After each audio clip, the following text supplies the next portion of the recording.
Muda si mrefu nimeambiwa kwamba kijana Kaswahili ambaye ni mwanachama wetu, naye tangu tarehe 22 mwezi wa 5 huu hajulikani alipo. Familia yake imeanza kumtafuta. Tutakuwa kwenye hali hii mpaka lini? Tunatekwa kama kuku. Kila baada ya muda anaondoka huyu, kila baada ya muda anaondoka huyu.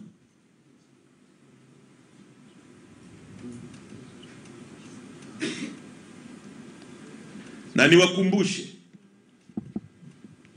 hao wanaotumwa na kutumika kufanya haya matendo. Wakati wa utawala wa Adolf Hitler Ujerumani na Nazi, matendo maovu yaliyofanywa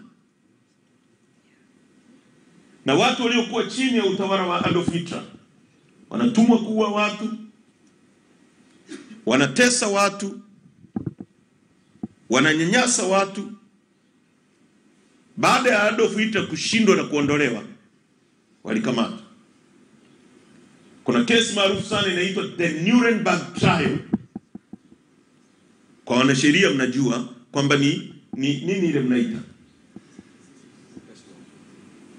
Sio case law, lakini imekuwa kama takumbuka. Watu walipoenda wakaanza kujitetea kwenye hiyo Nuremberg trial kwamba sisi tulikuwa tunatumwa na watu kutoka juu, kufungia watu kwenye torture chambers ambazo walikuwa wachoma na gesi paka wanaungua, wanakuwa mifupa na majivu, kukata watu vichwa, kuua watu, wakitegemea kwamba ushahidi watakaotoa au utetezi huo kwamba tulikuwa tunatumwa na viongozi kutoka juu utasimama.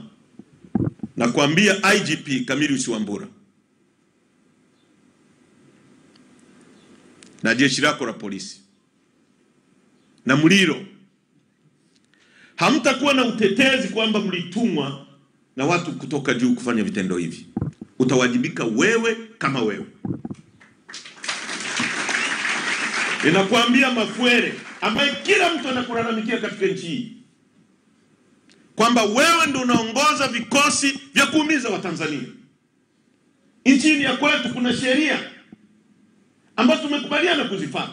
Heche anakosa akamatwe, apelekwe kwenye vyombo vya dola, sio kumpoteza. Na nimemsikia mkwe wa rais